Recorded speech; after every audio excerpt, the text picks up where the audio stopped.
और मैं फिर कह दूं, श्री रामचंद्र, दशरथ पुत्र श्री रामचंद्र के जन्म से पहले भी यह राम नाम बहुत प्रचलित था। इसलिए तो गुरु वशिष्ठ ने दशरथ के इस ज्येष्ठ पुत्र को, पहले पुत्र को, यह नाम दिया। सतगुरु है सतपुरुष अकेला, पिंड ब्रह्मांड के बाहर मेला। पिंड कहते शरीर को, और ब्रह्मांड कहते इस पूरे कॉस्मोस को, इस पूरे जगत को ब्रह्मांड बोलते हैं। तो कहाँ है सतपुरुष, कहाँ है परमात्मा? बोले पिंड और ब्रह्मांड दोनों में और दोनों के बाहर भी। जब ये संसार होता है तब भी वो होता है, जब ये संसार नहीं होता है वो तब भी होता है। सतगुरु है सतपुरुष अकेला, दूर ते दूर ऊंचते ऊंचा। जो माया में अज्ञान है, जो माया में अविद्या का अंधकार छाया है, तो तुम्हारे लिए तो परमात्मा दूर हो गया ना। और ज्ञान की रोशनी हो जाए तो फिर वो पास से पास है। बृहदारण्यक उपनिषद में ऋषि कहता है कि वो सूक्ष्म से सूक्ष्म है और वही स्थूल से स्थूल है। Parabrahma is the subtlest of subtle, and Parabrahma is the most solidified solid. अज्ञानी के लिए वो दूर, ज्ञानी के लिए वो पास। बाट न घाट गली नहीं कूचा। ऐसा कोई बाट, बाट माने दरवाजा नहीं, ऐसा कोई घाट, ऐसी कोई गली, ऐसा कोई कूचा नहीं जहां वो ना हो। तो मुझे कहिए फिर कौन सी गली पवित्र हुई? आदि न अंत मध्य नहीं तीरा, अगम अपार अत गहर गंभीरा। ये परमात्मा के स्वरूप का वर्णन कर रहे यारी साहब। उसका आदि कोई नहीं है, तो जिसका आदि कोई नहीं है तो उसका अंत भी कोई नहीं है। फिर आते हैं वापस इस फूल पर। इस फूल का आदि है, आदि माने बिगिनिंग। इसकी बिगिनिंग हुई है तो इसका दी एंड भी। हमारे इस शरीर का बिगिनिंग हुआ है तो इस शरीर का दी एंड भी। तुम्हारे शरीर का बिगिनिंग हुआ है तो तुम्हारे शरीर का दी एंड भी होगा। पर जिसका कोई आद नहीं और जिसका कोई अंत नहीं, वही है परमात्मा। और वह अगम है। अगम माने that which can not be known through intellect. अपार है, उसकी कोई सीमा नहीं है। गहरा है, गंभीर है। कच्छ दृष्टि तह ध्यान लगावे। अब यारी साहब सिर्फ बातें कह नहीं रहे हैं, उन बातों का स्पष्टीकरण। And now he is giving us the methodology how to have the experience of this परब्रह्म। कैसे? कच्छ दृष्टि। कच्छ माने कछुए की दृष्टि।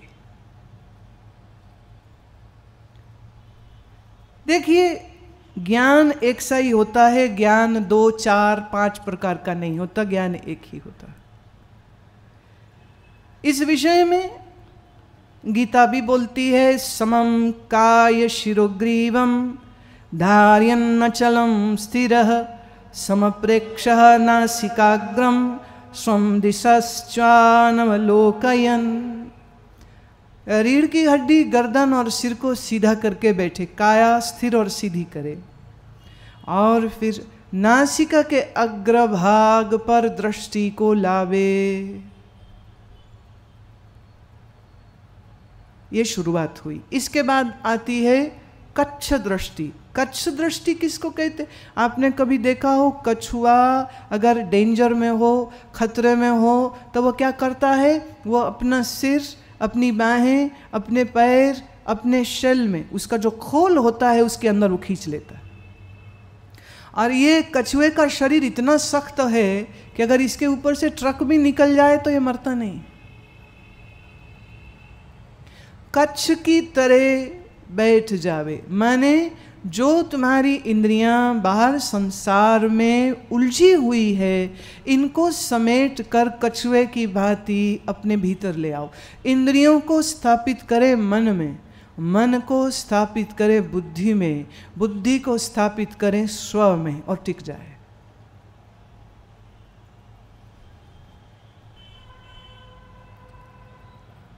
आंख कुछ बाहर देखना ना चाहे, कान बाहर का कुछ सुनना ना चाहे, जीभ बाहर का कुछ खाना ना चाहे, नाक बाहर का कुछ सूंघना ना चाहे, तो इंद्रियों को समेट ले। इंद्रियां चलायमान किसकी होती है?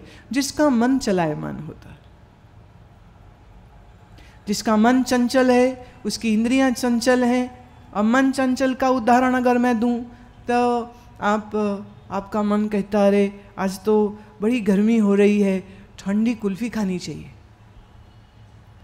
अब कुल्फी खाने के लिए बाजार जाना पड़ेगा, तो घर का सुख आराम छोड़ के जूता चप्पल पहना, पर्स उठाया, सीढ़ी उतरे और बाहर से ऑटो लिया और गए हलवाई की दुकान तलक। रास्ते में मिल गया ट्रैफिक जाम, ट्रैफिक जाम में फंस गए। कुल्फी खाने के चक्कर में जाम में फंसे फंसे 2 घंटे निकल गए और ध्यान आ रहा घर में रोटी भी बनानी है, बच्चे ट्यूशन से आ जाएंगे, पतिदेव भी आ जाएंगे। अब वो माताजी अपनी जीभ को कंट्रोल नहीं कर सकी ना, मन तो चंचल हो गया और बैठी अपने जीभ और मन के चक्कर में ऑटो में ट्रैफिक में फंसी हुई। और दुकान में पहुँचे तो हलवाई बोले कुल्फी तो ख़त्म हो गई। अब दुखी होके, क्रोधी होके, लड़ के, ए तुम लोग इतनी जल्दी खत्म कैसे करते, तुमको अकल नहीं है क्या, ज्यादा नहीं बना सकते हो? जो चीज चाहे वो मिले नहीं, मन को बहुत क्रोध आता है। तो घर से वापिस गुस्साई, घर में वापिस घुसी तो बच्चे पूछते मम्मी कहाँ गई थी? बोले सिरसड़ाने गई थी अपना।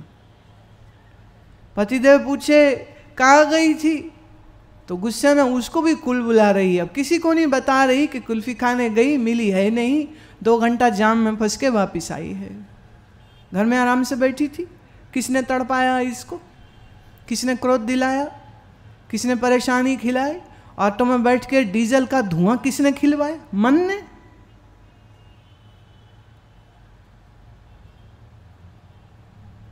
अच्छा सोचिए, इसका मैं दूसरी सिनेरियो देती हूँ। मन में इच्छा आती ये कुल्फी खानी है, पर अकल काम कर जाती कि ये अच्छा मौसम नहीं, शीतकालीन ऋतु है, इस ऋतु में अगर ठंडी दूध की बनी चीज़ खाएंगे तो कफ विकृत होगा, कफ विकृत होगा तो जुकाम, नज़ला, बुखार बढ़ जाएगा। तो इससे अच्छा है कि जब तक मौसम पूरा सही नहीं आ जावे, पूरी गर्मी जब तक नहीं आ जावे तब तक नहीं खाना चाहिए। अब ये अक्ल लड़ा लेती तो 2 घंटे ट्रैफिक में फंसने से बचती, दुकान में जाके दुकानदार से जो लड़ी उससे बचती, और बच्चे परेशान नहीं होते। ये तो बात हुई माताओं की। अब बात करती हूँ पिताओं की। गाड़ी है अच्छी भली, पर एडवर्टीजमेंट देख लिया, नई कार आई है, अच्छी कार आई है, नया रंग आया है, अच्छा मॉडल आया है, मेरे पड़ोसी के पास, इससे तो अच्छी लेके ही रहूँगा। पैसे है नहीं, बैंक पहुँच गया, लोन चाहिए, बैंक ने कागज़ सब पूरे किए, फाइल कंप्लीट करी, लोन दे दिया, गाड़ी नहीं ले ली, गाड़ी नहीं लेके आया है तो उसे चमका रहा है, सफा कर रहा है। वो बच्चे ने भी अंगुली लगा दी तो थूक लगा के उसको सफा करता है, गंदी नहीं होनी चाहिए। रात सोने नहीं जाता है, उठ के देखता है कि कोई लगा तो न दे गाड़ी को, और पड़ोसियों को कहता मेरी गाड़ी आई, मेरी नई गाड़ी आई, देख जब ध्यान से लगा ना, अपनी पुरानी गाड़ी मेरी गाड़ी से दूर रखना। पड़ोसियों को चिढ़ा रहा, मिठाई तो खिला रहा है पर चिढ़ा भी पूरा रहा है। अब लोग मन मन में जल रहे हैं, साला दिखाता है गाड़ियों को। कोई बात नहीं, बाहर निकले अगले दिन सुबह सुबह तो कांस्टेबल खड़ा था, उसने रोक लिया, साहब पाती दिखाओ। और बाद में वो बोले अभी तो आई नहीं, तो मैं कल लाया हूँ गाड़ी। बोले ये हमको नहीं पता, आपके पास कागज कहाँ है? बोले ये है। बोले पूरा नहीं है, ठीक नहीं है। तो किच किच किच हुई उसके साथ। पैसा दे लेकर के छूटे वहाँ, तो दफ्तर पहुँचे तो दफ्तर में भी सबको खबर थी नई गाड़ी आई। तो उसका बॉस कहता है ला भाई जा तेरे, मैं घुमा के देखूँ गाड़ी को कैसी चलती है। दुखी दिल से चाबी देनी पड़ी, साहब को मना नहीं कर सकता है। साहब गाड़ी ले गया, आज साहब तो वापिस ही नहीं आए 6 घंटे, वो आगे के आगे निकल गए, मीटिंग है। अच्छा मैं सोचता हूँ गाड़ी तो हाथ में ही है, थोड़ा अगला काम मैं निपटा लूँ, होते होते रात हो गई। सर घर वापिस कैसे जाऊँ? अरे कोई बात नहीं, टैक्सी ले ले। तो साहब घूम रहे उसकी कार में, वो चल रहा है टैक्सी में, बैठा सड़ रहा है, बीपी हाई हो रहा है। फिर किस्त कैसे भरे, फिर पैसे कैसे जमा करे, ये किचकिच, फिर वो किचकिच, फिर ये किचकिच। कौन परेशान किया बोलो? देखिए चीज़ें दुख नहीं देती हैं, हमारी पकड़ दुख देती है, हमारी पकड़ दुख देती है। जो है वो कभी तुमको काफ़ी नहीं लगता, इसलिए हमेशा मन और चाहिए और चाहिए और चाहिए और चाहिए, इस और की दौड़ में पागल हो जाता है। देखिए यारी साहब जो बात कह रहे हैं ना, ये बात ऐसी है कि जिसके मन में वैराग्य होवे, जिसके मन में सत्य का विवेक होवे, उसके लिए तो बड़ी काम की है। दूसरा कहेगा पता नहीं क्या कच्छ मच्छ दृष्टि कर रहे थे, हमें तो समझ नहीं आई।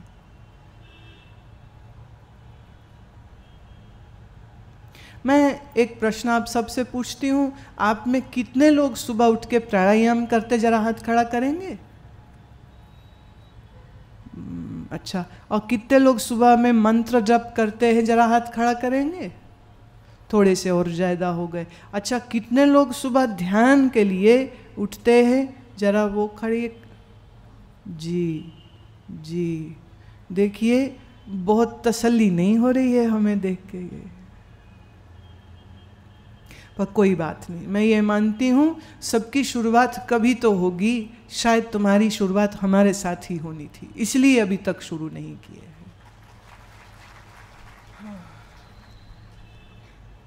दो बात मैं कहूँ। अच्छा एक बात बोलिए, मैं फिर ये फूल को ले आई, बहुत प्यारा है ये, क्योंकि आप प्यारे हो ना, तो आपको बात समझाने के लिए फूल देवता मैं फिर ले आई हूँ। मुझे इस फूल से आसक्ति हो जाए, मुझे इस फूल से इन्फेचुएशन हो जाए, मैं दुखी होंगी कि सुखी? देखो फूल इतना प्यारा है, पर ऐसे जोर से अगर मैं मसल दूं तो यही मर जाए। ऐसे तो ये मर ही चुका, जब ये कटा जमीन से तो मर चुका है ये अभी ये फूल की लाश है, ये जिंदा फूल नहीं है। मैं आश्रम में जब भी कोई लोग आते हैं और ऐसे बुके लाए ना, मैं उनको कहती हूँ मुझे मुर्दा मत दो, देना ही है तो जिंदा फूल दो। जिंदा फूल मतलब जिसकी जड़ हो नीचे गमले में होवे वो दो। ये मुर्दे हैं पर प्यारे मुर्दे, सुंदर मुर्दे। इससे अगर मुझे आसक्ति हो जाएगी तो मुझे दुख भोगना होगा। अब इस फूल की जगह आप अपने बच्चों को ले आइए, घर को ले आइए, इस फूल की जगह अपने पैसे को ले आइए, मकान को ले आइए, अपने जीवन को ले आइए, शरीर को ले आइए, अपना सब सामान ले आइए। जो एक फूल से मैं आसक्ति करूं तो मुझे दुख होगा, तो आपने अपनी आसक्ति कहाँ कहाँ फैला रखी है बोलो?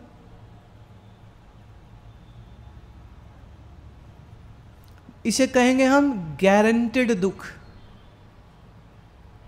इसे कहते हैं गारंटेड दुख।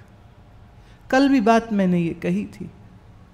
देखो ये फूल जिसने मेरे लिए लाए उनको लेने में मज़ा आया, हाँ, और जब उन्होंने मुझे दिया तो उनको देने में मज़ा आया, और जब ये फूल मैंने लिए तो मुझे लेने में मज़ा आया। लेकिन अगर खरीदने वाला फूल से आसक्ति कर लेता, लिए तो मेरे लिए पर मुझे देता ही नहीं, तो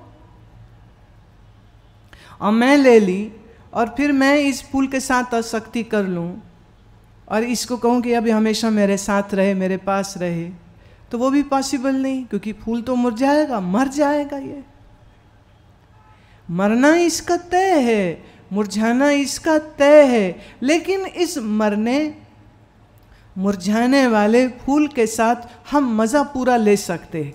खरीदने वाले ने खरीदने का लिया, फिर मुझे देने का लिया, फिर मैंने लेने का लिया, और फिर मैं यहाँ छोड़ जाऊंगी और हो सकता है ये कोई और उठा ले, और वो बड़ा खुश हो गया, गुरुमा के हाथ में तो ये मुझे मिल गया।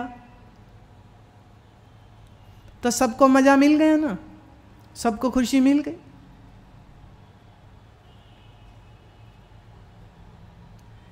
आपके पास जो वस्तुएं हैं उनका उपयोग कीजिए, मना बिल्कुल नहीं हम कर रहे, आसक्ति न कीजिए, और अनावश्यक जोड़िए मत, अनावश्यक जोड़िए मत। जितनी जरूरत है उतना जरूर लेना चाहिए सामान, क्योंकि ये तुम्हारा शरीर तो प्रभु का असली घर तो यही है।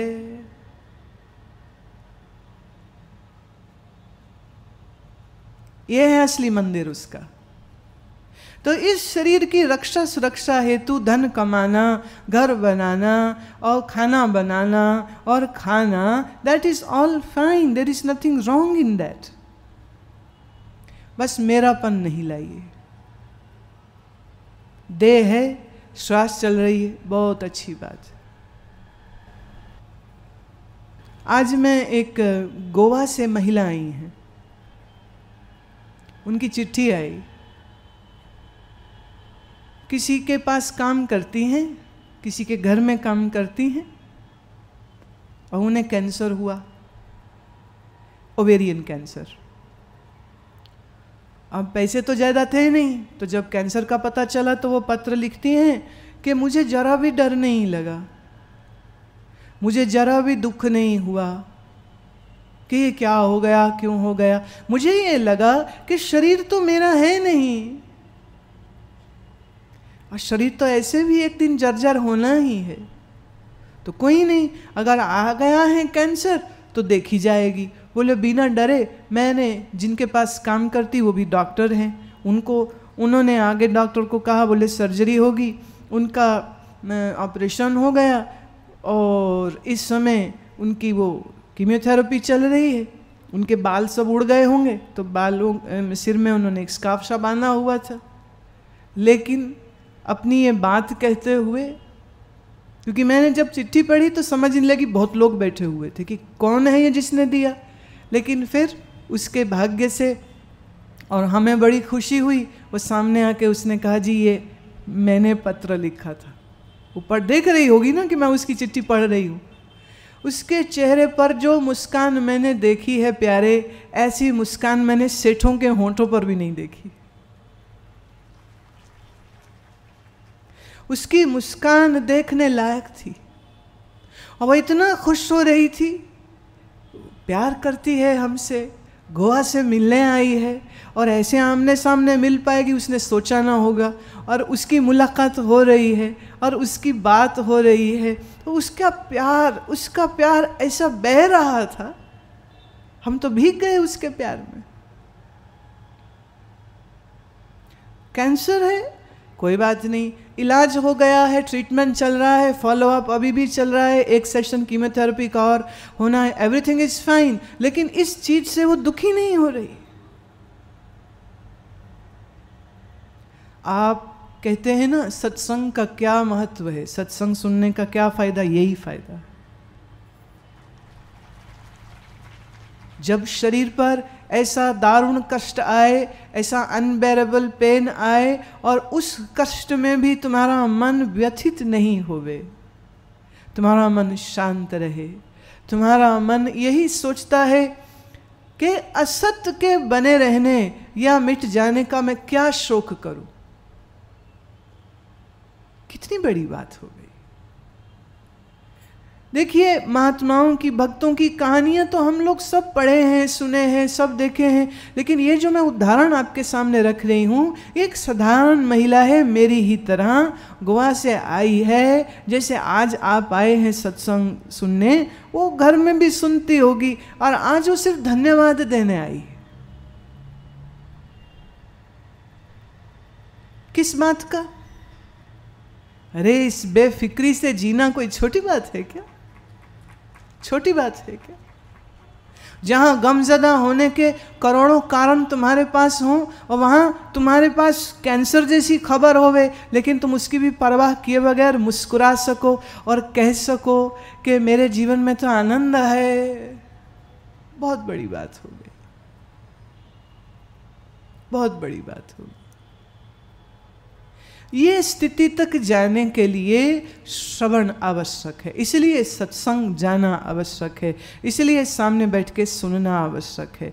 और सुने हुए को आप हृदयंगम कर सके, उसके लिए आपका अभ्यास आवश्यक है। सो ये जो कच्छ दृष्टि तह ध्यान लगावे, ये स्थिति यारी साहब कह रहे हैं, आप अगर सीखते हैं और आप अगर इसको करते हैं, पल में है कीट भृंग हो ही जावे। ऐसा हमें ना संतों के साहित्य में बहुत मिलता है कि एक भृंगी नामी कीड़ा होता है, वो क्या करता है कि किसी एक प्रजाति के बच्चे कीड़े को उठा लेता है और उसके आसपास घूमता रहता है और अपनी ध्वनि करता रहता है। कीड़ा अपनी गुंजन करता रहता है और उस ध्वनि को सुनते सुनते सुनते सुनते ये जो कीड़ा है ये भृंगी रूप हो जाता है, ऐसा कहते हैं। माने गुरु है भृंगी और जो शिष्य है सो है वो बच्चा, छोटा कीड़ा बच्चा। और गुरु क्या करता है, सत्संग का गुंजन करता रहता है। माने गुरु का सत्संग सुनते सुनते सुनते सुनते सुनते सुनते सुनते सुनते मन मस्तरामी हो जाता है, मन आत्मारामी हो जाता है। जैसे संत की अपनी स्थिति होती वैसी उसकी हो जाती। But for that one thing is required, and that is to be in closer proximity to the masters.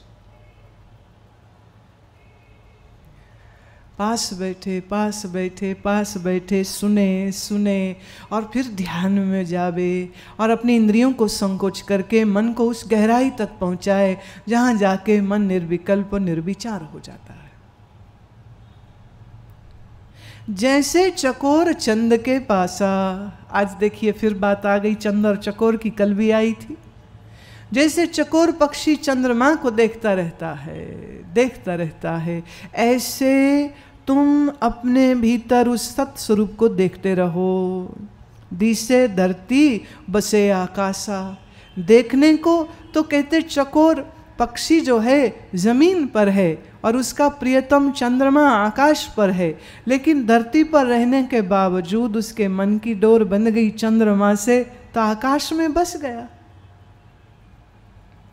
कह यारी ऐसे मन लावे, तब चात्रक स्वाति जल पावे।